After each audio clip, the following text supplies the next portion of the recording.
The two topics on our menu for the next discussions is narrowband amplifiers, and then we'll follow it up by wideband amplifiers. What we have discussed so far is the usual bandwidth that can be obtained with RC coupled or other kinds of amplifiers. We shall consider the two extreme cases, very narrowband and then very wideband amplifiers. Today we discuss narrowband amplifiers or tuned amplifiers. A tuned amplifier basically is required to obtain a band pass characteristic with a narrow band. That is, the characteristic that we desire to obtain is of this type. Where we characterize this characteristic by means of several parameters.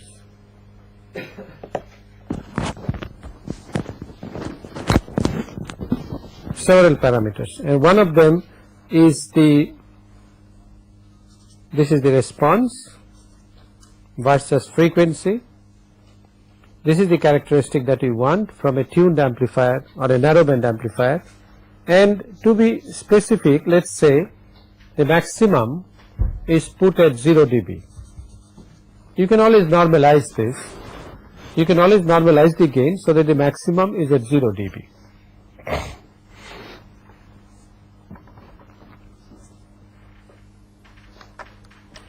The response is characterized by the resonance frequency omega 0, the 3 dB bandwidth. If this is minus 3, the 3 dB bandwidth, which is usually denoted by B, capital B, and in addition there is a third parameter that is used in practical circuits, which is the minus 30 dB bandwidth. That is when the characteristic falls down by 30 decibels from the maximum. This is denoted by capital S. Okay, these are the three parameters that are used. Now suppose I have two characteristics, one is this black line and the other is the blue line. Look at this. Suppose I have another characteristic like this. Obviously the blue line is a poorer narrowband amplifier. Although the bandwidth, 3 dB bandwidth is the same, the blue line represents a poor quality narrowband characteristic than the black line, and that is why this bandwidth is important, the 30 dB bandwidth. And usually one defines a parameter, one defines the following parameters. One is omega 0, the other is omega 0 divided by B. This is called the selectivity of the response, also sometimes called the Q of the circuit. As you know, Q is defined for a coil, for a condenser, for an element, but Q is also defined for a circuit by the ratio of the omega 0 to bandwidth. And the ratio of S to B, is called the skirt selectivity. It is a measure of the slope of fall at the 3 dB points. It is a measure of the slope of fall. Obviously this slope, have I made a mistake? Okay, S by B. Do you want S by B to be high or low? Low. So it should really, it's a misnomer, it should really be called skirt rejectivity. Isn't that right? But anyway, this is the definition, S by B. S by B for the black characteristic is lower than S by B for the blue one, but the black one is preferable. So for skirt selectivity, you require a low value. For omega 0 by B, this selectivity you require a high value. There is a slight contradiction here. But anyway, what we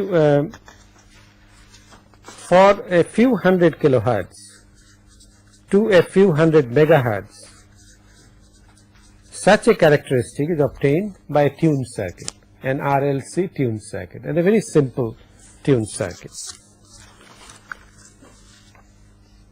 We shall consider tuned amplifiers of the following class, class A only. We will not consider any other type. Class A and voltage amplifier. These are the usual demands in practice. One of the examples of a tuned amplifier is in the IF stage or the RF stage of a radio receiver or a TV receiver. You know, the intermediate frequency stage, you require a tuned amplifier like this, or in the RF stage of a radio receiver. And a simple circuit is a simple way that you can achieve such a characteristic to bring variety into experience. Let's use a FET amplifier.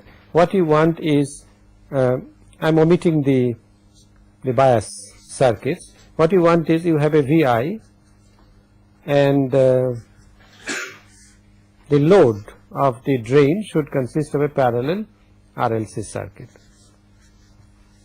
Let's call this RL, CL, and in addition you have to use an inductance L. If I omit the the biasing circuits, well, this is the circuit for a single tuned amplifier. Single tuned because it uses only one tuned circuit. Okay. Now the equivalent circuit of this would be VI plus minus, then GMVI. I will use this as R, I will use this as C, and I will use an L here. Can you tell me why these are different? Why R is not RL? This R combines RL with small r subscript small d, the dynamic resistance of the FET. Quite so. What is C? C combines CL plus CDS between the drain and source and any stray capacitance that might crop up in this circuit. So this is the total circuit. And you know that the gain of the stage, it's very easy to see, V0 by Vi would be equal to minus Gm times the impedance of the circuit, which is the 1 by the admittance of the circuit, 1 by R plus SC plus 1 over SL. I can write this gain V0 by Vi as equal to minus Gm divided by C. If I take C common, then I get 1 by, if I take C common, then 1 by CR plus S plus 1 over SLC. Okay? Yes. Previous slide, yes. You don't have a question, or you wanted to write it down. Okay. Now, you recognize that this is a simple second order circuit. It has, does it have a pole? It does. How many? 2. And does it have a 0? At the origin. 1 0 at the origin. So the pole 0 diagram is this. Are these poles complex or real? They could be. They could be real also, but a real pole does not serve much of a purpose. You require them to be complex, not only complex, you require them to be close to the j omega axis. Okay? Close to the j omega axis, the real part of this pole should be as small as possible. Who determines the real part? The resistance R. The resistance R determines the real part. Now, you want R to be high or low in this case? Wrong. You require this R to be as high as possible. If this was infinity, then the pole should have been exactly on the j omega axis. Okay.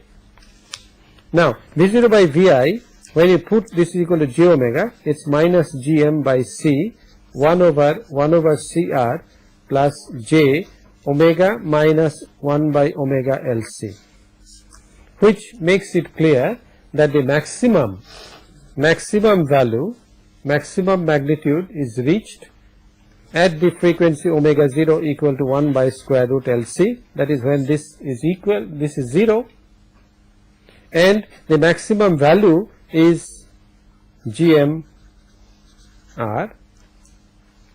and the bandwidth B, can you guess what the bandwidth is? 1 by RC. It is this factor which is the bandwidth, 1 by CR. You must have done this in your circuit theory class, but if you have not done it, take the magnitude, find out the values at which the magnitude is 1 by root 2, and then find that this is the story. That is, what we have achieved is something like this. Omega 0, this magnitude V0 by Vi magnitude is GMR, and if this is GMR divided by root 2, then this B is equal to 1 by CR, and therefore the Q of this circuit, the selectivity, which is omega 0 divided by bandwidth, is equal to omega 0 CR. It is proportional to R. The higher R is, the higher is the value of Q. Okay? I will not do the algebra because you must have done it in the circuit theory class. Now the problem, where is the problem? The problem is that my circuit, I drew the circuit as R, C and L. So long as I can realize such a tuned circuit is wonderful, but unfortunately I can't do that. What I realize is whenever there is an inductance, there is a resistance. So this inductance is not a pure inductance, it comes in series with a resistance, let's call it RS, which causes the resonance frequency to change, the maximum gain to change, and everything else. Also analysis. In the analysis, you see you have to put j omega L plus RS instead of RS. However, such inductances are always described or characterized by the inductance and its Q parameter. We call it Q0 at the frequency at which you want to use it. Now what is Q0? Omega 0 L divided by RS, the series resistance. This describes the coil. The coil has an inductance and a value of Q. Q is this. Now it would have been wonderful if this series combination could be replaced by a parallel pure inductance LP and a pure resistance RP. Obviously, in general, at an arbitrary frequency, you cannot do that. You cannot do that, okay? But at a particular frequency, at the resonance frequency, this is possible to be done. Why should we do this? Because then it eases the analysis. I will have the same circuit again if I can reduce it to this form. And reduction it to this form is not a very difficult problem. The impedance of the inductor at the frequency omega 0, at the resonance frequency, is j omega L plus j omega naught L plus RS, okay, which I can write as 1 over j omega naught L, then 1 minus RS. This is the admittance. I beg your pardon. This is the admittance, y of j omega naught.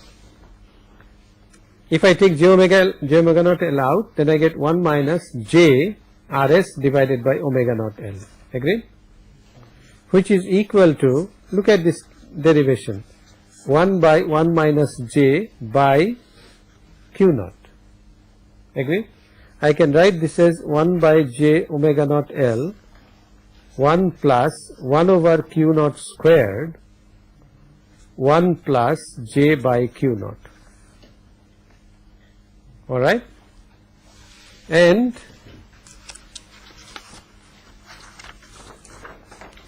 and if Q naught is much greater than 1, Q naught squared much greater than 1, so even for Q naught equal to 3, this should be true. Q naught squared is approximately 10. If Q naught squared is much greater than 1, then the admittance Y of j omega naught is equal to 1 over j omega naught L 1 plus j by Q naught, which is equal to approximately 1 by j omega naught L plus, how much is left here? Omega naught L Q naught. And therefore, LP, this is equivalent to a inductance LP and a resistance RP, where LP is equal to L, the original inductance, and RP is equal to omega 0 L Q naught. You can see now that Q naught is RP by omega naught L. So it's proportional to the resistance because we have expressed it in the form of a parallel combination. Yes. If you want R as large as possible, then why do we need to put an external resistance R at all? Just a minute. We have to go back to the original circuit. What was your question? If I need R as large as possible, why do I insert this resistance? Okay. Any answer? What is this resistance? This is the capital R sub capital D. You require a resistance to bias the FET. And it is that resistance in parallel with the dynamic resistance. The resistance is inevitable. It shall be there. It can be large, but it shall be there. Okay?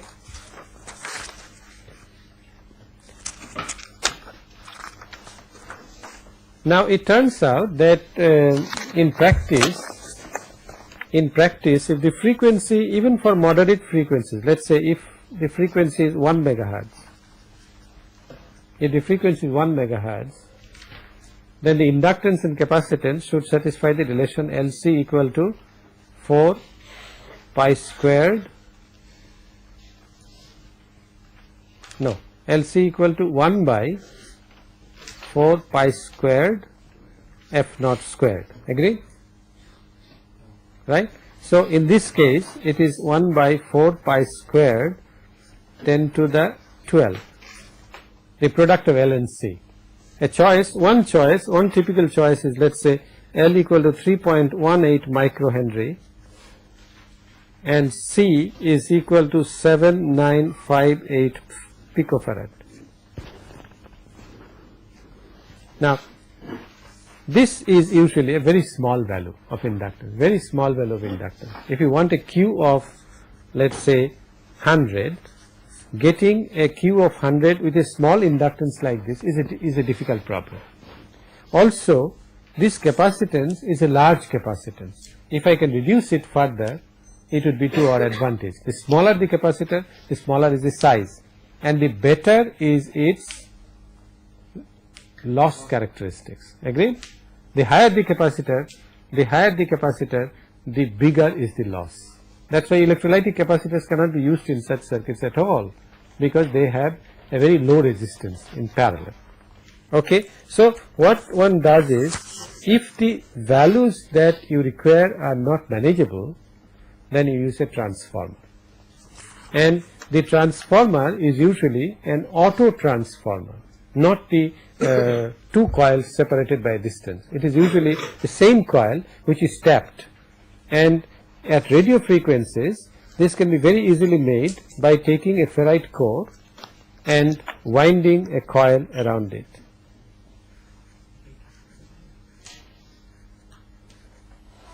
Suppose, and then taking a tap, let's say from here to here. What you make is a large inductance, okay, of the same Q, and then you transform this to a smaller inductance across this. Agreed? The Q is preserved. Not only that, if you make this transformation, then you can use a smaller capacitor across this, to transform it into a, I beg your pardon, yes, to transform this into a larger capacitance. Okay, let's see what these relationships are. Suppose I want to make a tuned circuit like this, R, L and C. I want to make a circuit like this where L is very small and C is very large. I want to use a convenient auto transformer or a tapped coil to make this circuit. I want to use a smaller capacitor and I want to use a larger inductance. This is very common in RF circuits. What one does is the following.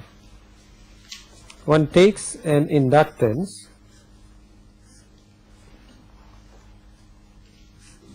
and suppose I terminate in a capacitance C prime and L prime. Suppose the number of turns in this is N2 and then I take a tap. Suppose the number of turns is N1. Then at these terminals the inductance that you will see would be L equal to L prime, yes, multiplied by N1 by N2 squared. Is that clear? The impedance reflected here, the inductive impedance would be j omega L prime multiplied by the turns ratio whole squared. Therefore, the inductance is multiplied by this. Is that clear? Okay. So, L prime that you make is L N2 by N1 whole squared, which is obviously larger than what you required. Similarly, the capacitance that you see here would be C would be equal to C prime divided by N1 by N2 whole squared, which is equal to C prime N2 by N1 whole squared. Therefore, the actual capacitance that you use is less than the capacitance that is required. Okay. Is that clear? For example, if considering the previous example, 1 megahertz is your tuned frequency, resonance frequency, and suppose you use a turns ratio of 3, that is, which is equal to N2 divided by N1. Then one can very easily see that you can do with an inductance instead of 3.18 microhenry, you can do it in inductance which is 9 times larger, that is 28.6 microhenry, and a capacitance C prime which is 9 times smaller. So you can do it 884 power. Can you tell me any other reason why this auto transformer facility would be useful? Any other reason? Suppose the capacitance, you see, while inductance you can fine tune by putting an extra turn or half a turn or a quarter turn. Capacitance, there is nothing that you can do. It's only standard values which are available. What you can do is you take a standard value, then use a variable capacitor which is called, oh no, variable capacitor. Varactor is diode. Okay. Variable capacitor is called a trimmer. The barbers use a trimmer. It has a mechanical control. You see, what it is a small parallel plate capacitor. Okay, small a button and another button. Put a dielectric in between. A metal button and a metal button. Put a dielectric in between. Okay. Area is variable. Okay. So there is a screw at the top which you can drive and vary the capacitance. But it's messy. One would be perfectly comfortable. If it's a fixed frequency, 1 megahertz, I don't want all this mess. I want a fixed capacitance, and therefore an auto transformer there helps. You can slightly change the tap to make this a standard value which is available in the laboratory. Okay. For example, 792 puff. If I remember, that's a standard value. Okay, some standard value that is available in the lab. So, an auto transformer is used. An auto transformer is also used if you require to couple a tuned amplifier to a next stage. Let's say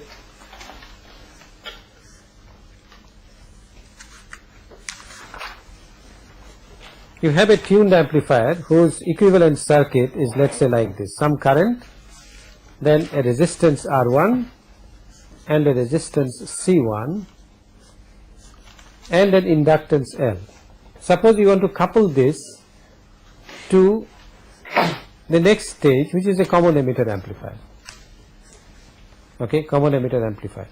Obviously, what this will see, if you connect it directly, then what this will see is a parallel combination of R pi and C pi. Perhaps there would be a CM also. Alright. Now, what is this R pi going to do? It's going to reduce the parallel resistance. What effect does that have on the characteristic? The bandwidth broadens, the bandwidth increases. It's a parallel resistance, and therefore it changes the characteristic of this tuned circuit. What you would like is a transformer from here to here, such that the loading effect on the tuned circuit is as little as possible. So what you do is, instead of coupling directly, you couple like this.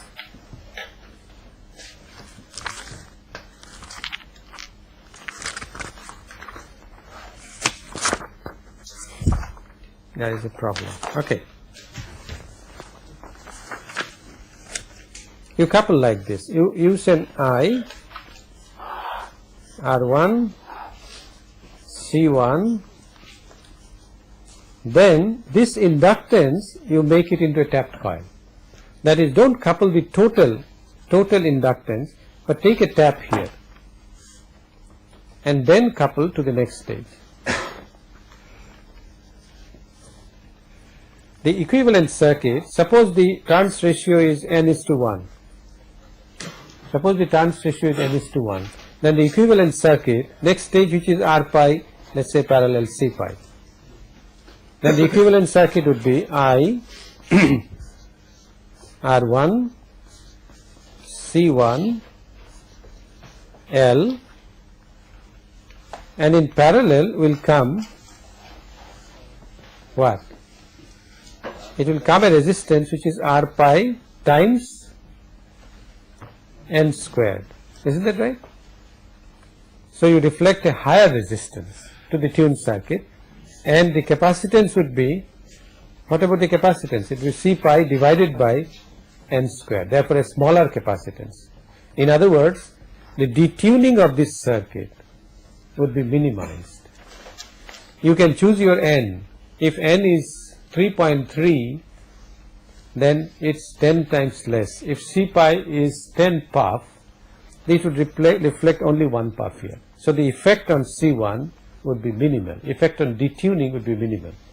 So an auto transformer is also used in that connection.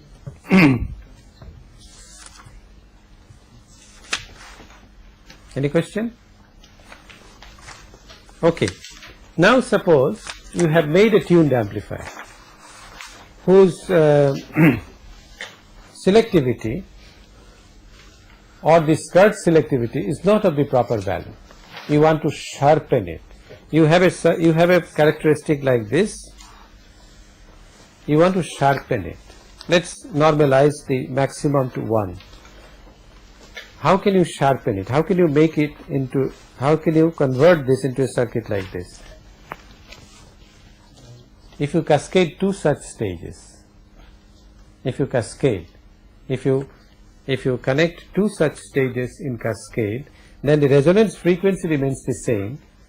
It becomes this characteristic will be the square of the other characteristic, which means that wherever there was 0.9 would now become 0.81, and therefore the selectivity increases.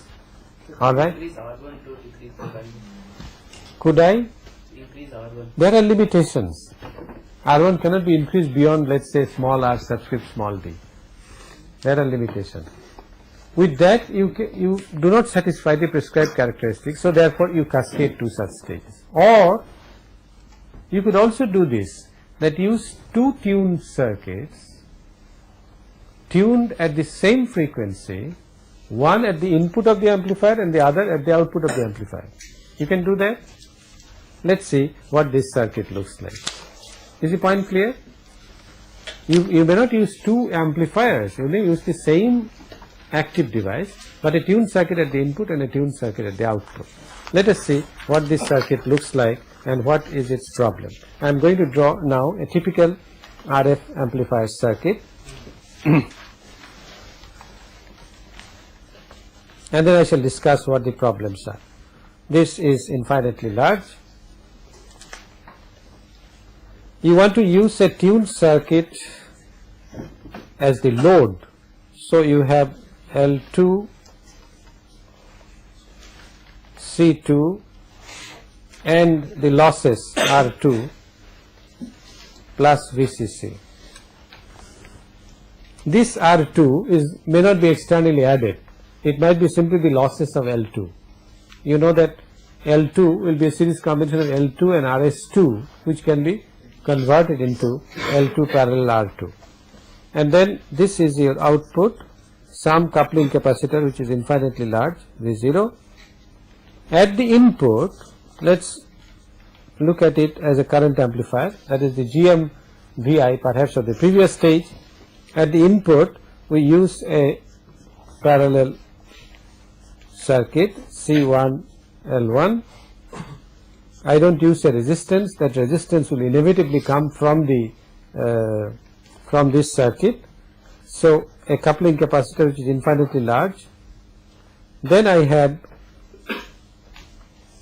the biasing arrangement, some resistance RB1, and if you want it to be AC open, then you use an RF choke here, you use an RF choke here also, so that RB1 parallel R2 does not load L1, and then you have RB2 to ground.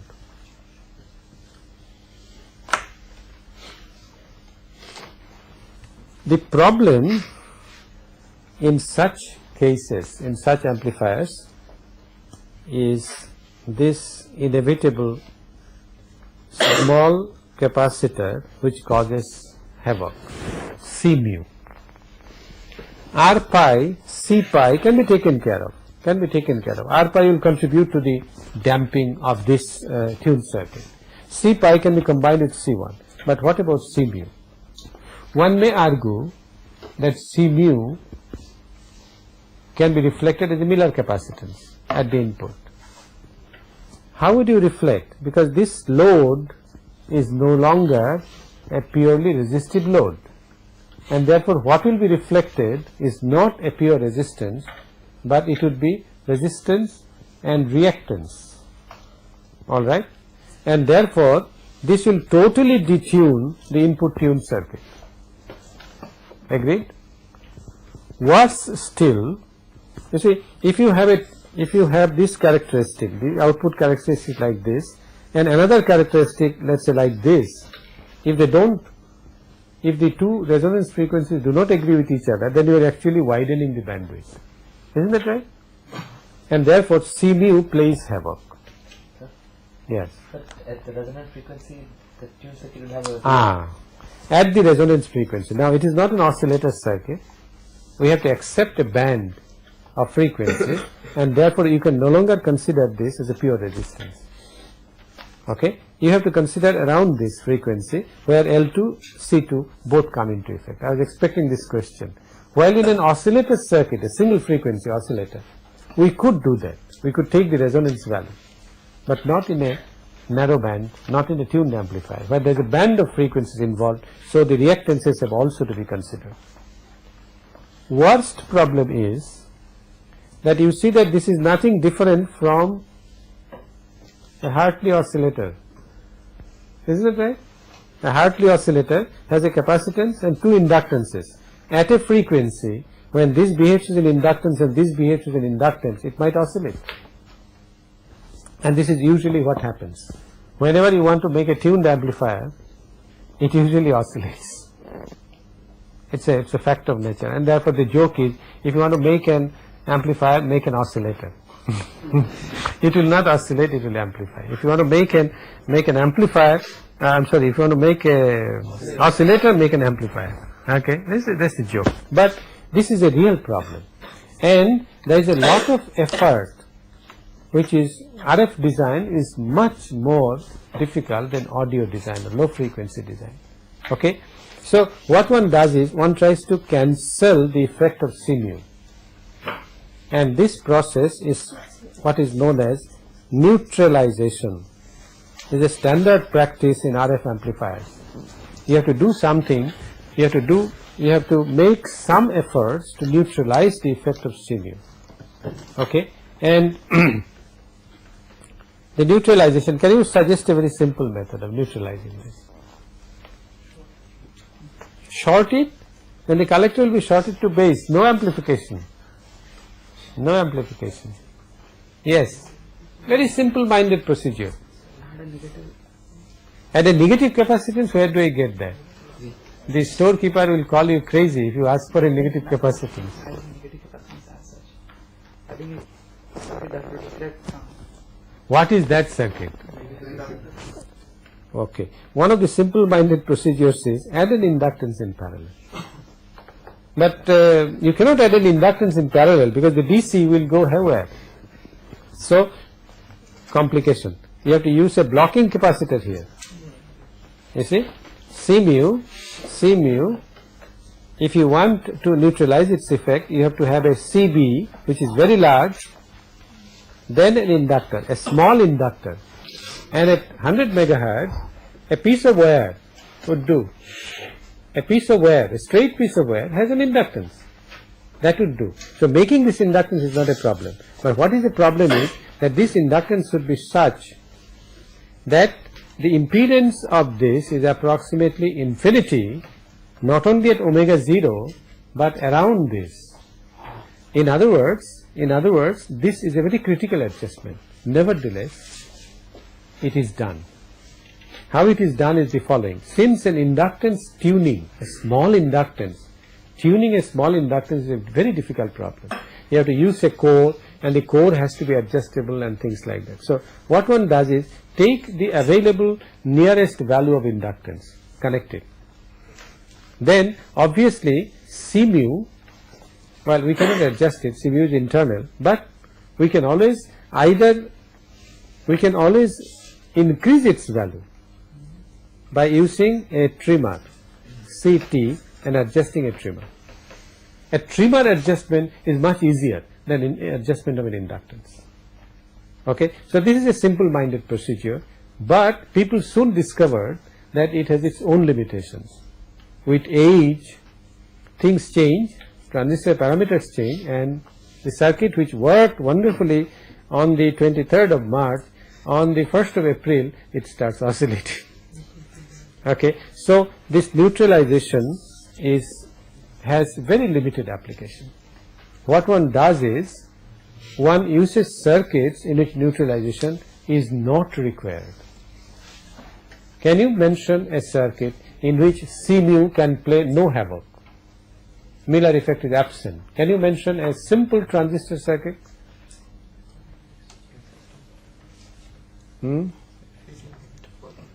FET? FET has CGD, which plays havoc again. It plays the role of C mu. So we change the biasing to common. No. Pardon me? Common base. The common base. That is the answer. That's what is said. Okay, then you are correct. A common base circuit. Let me look at this. If the base is common, which means the base is grounded, then C mu is simply connects from collector to ground. Okay, and it simply comes in parallel with the load. The load has a capacitance anyway, so it cannot affect. Is that clear? So what one does is two possible circuits. One is a CC CB cascade. Okay, two transistors are used. As a common collector stage is cascaded to a common base. Now in a common base, C mu comes in parallel with the load, so there is no Miller effect. Why a CC? What is the Miller effect in a CC? Okay, C mu. What is the load in a common collector? 0, and therefore 1 plus GMRL is 1, and therefore C mu reflects as only C mu. Alright, so a common collector, common base cascade is a very popular method for increasing the selectivity of a tuned amplifier. The other one is a cascode stage. A cascode stage is one. Have we discussed this earlier? No. A cascode stage is one in which one transistor sits upon another. Okay? This is a cascode stage. One transistor sits upon another. What happens to C mu of this? What is the effective load? What is the effective load that this transistor sees? It's not R pi. No. Effective load. This transistor, the collector, sees what load? It's not R pi. R pi divided by beta, because it's the emitter current. So R pi divided by beta, which is equal to 1 by Gm. Okay? And therefore, C mu reflects as 1 plus GMRL, which is 1. So C mu reflects as twice C mu. That's all. It cannot reflect as 100 times C mu. So the effect of C mu is contained. It's made as small as possible. What about the other one? What about this one? What is the effect of C mu? This is a common base, and therefore it comes in parallel with the load. In this case, the upper transistor also has capacitances which are Upper transistor also is capacitance. Which one? C pi? Okay. and C mu. No. C pi comes as C pi times. Yes? Into beta. Does it come that way? R pi by beta? Oh, it comes as beta C pi. It comes as a large capacitance. Right?